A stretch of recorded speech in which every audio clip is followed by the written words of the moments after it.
তো এই যে দেখেন আমাদের হাতে এখন পেন্সিল ব্যাটারি, এই পেন্সিল ব্যাটারি দিয়ে এই সিলিং ফ্যানটা ঘুরতেছে। তো এইটা আমরা আধা ঘন্টা দিয়ে রাখছি, এইভাবে ঘুরতেই আছে। তো আপনাদেরকে বলবো যে আপনারা নর্মাল ফ্যান যেগুলো আছে এগুলো বাদ দিয়ে আমাদের যে উদ্ভাবিত এই ম্যাগনেট ফ্যানটা আপনাদের বাসায় লাগান। এই যে আমি একটা লাগাইছি, আপনার দেখেন এই যে বড় একটা ফ্যান দেখেন চলতেছে, সেটিং করা আছে। এটা খুব হাই স্পিড, খুবই বাতাস বেশি।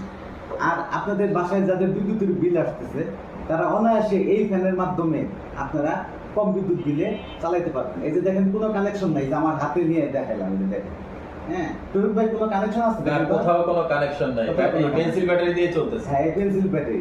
তো দর্শকদের বলবো এই ফ্যানগুলো অর্ডার করতে আমাদেরকে মাত্র 500 টাকা দেওয়া লাগবে। তারপরে আপনারা ফ্যানটা হাতে পেয়ে আপনারা টাকা পরিশোধ করতে পারবেন। রফিক ভাই, আপনি তো বাসায় ব্যবহার করেন, আপনার কারেন্টের কোনো বিল আসে? বিল আসে সামান্য। সামান্য। তো এইটা আপনারা যদি ব্যবহার করেন, সোলারে ব্যবহার করতে পারবেন, বিদ্যুতেও ব্যবহার করতে পারবেন। আশা করি এর বড় ভিডিও আছে, আমাদের চ্যানেলে দেখবেন। খোদা হাফেজ।